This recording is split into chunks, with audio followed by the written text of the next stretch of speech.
Hey, welcome, John from Palm Beach Custom. I'm here with Phil Stout, and we just finished a '68 Camaro convertible restoration for him. That it was a low mileage car, and I'm gonna just walk around after Phil says a word about the job.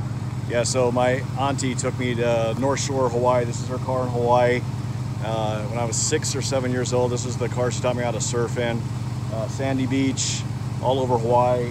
Looks beautiful. Looks better than I remember looking when I was 6. But it was a huge car. It looked bigger when I was 6. And, yeah, it just looks gorgeous. It's absolutely gorgeous. Awesome. Thanks, John. Hey, really appreciate it, buddy. Awesome to do the job for you. Thanks, Phil. I'll just give everyone a little walk around.